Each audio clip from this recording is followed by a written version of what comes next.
السلام علیکم پیارے دوستو، آج ہم پھر ہیں ایک نئی کہانی کے ساتھ جس کا عنوان ہے کھانا اور ڈنڈا۔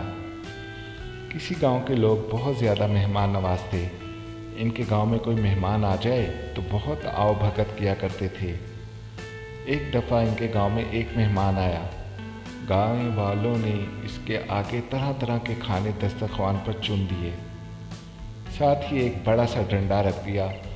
مہمان کھانے دیکھ کر بہت خوش ہوا، لیکن ڈنڈا دیکھ کر ڈر بھی گیا۔ میزبانوں سے پوچھا، یہ ڈنڈا کیوں رکھا ہے؟ انہوں نے کہا، یہ ہماری روایت ہے، آپ ڈرے نہیں اور کھانا شروع کریں۔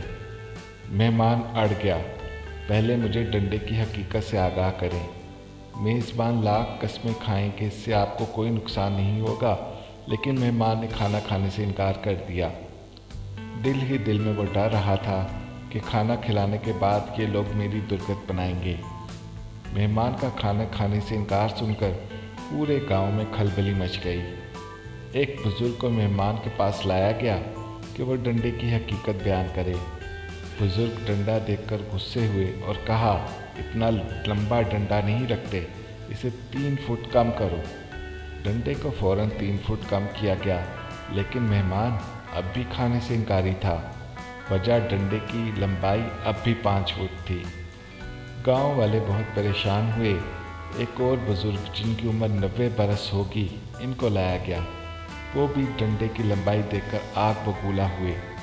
کہنے لگے کہ ہاتھ کی لمبائی کے مطابق چھڑی رکھتے ہیں، اس کو کم کرو۔ ڈنڈے کٹ کر چھڑی کے برابر ہو گیا۔ اب چھڑی سے تو مہمان کو کوئی ڈر نہ تھا، لیکن اس کا تجسس برقرار تھا کہ اس ڈنڈے کی اصل حقیقت ہے کیا۔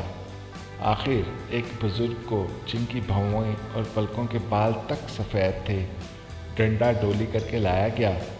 انہوں نے چھڑی دیکھی تو برس پڑے اور کہنے لگے، پیالی میں ایک تنکا رکھا جاتا ہے تاکہ اگر مہمان کے دانتوں میں گوشت کا کوئی ریشہ رہ جائے تو وہ اسے نکال سکے۔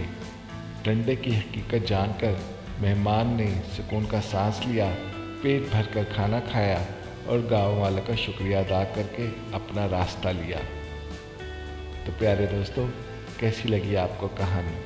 میں امید کرتا ہوں آپ کو اچھی لگی ہوگی، تو پلیز کمنٹ باکس میں بتائیے گا اور ہمارا چینل بھی سبسکرائب کر لیں۔ تھینک یو، اللہ حافظ۔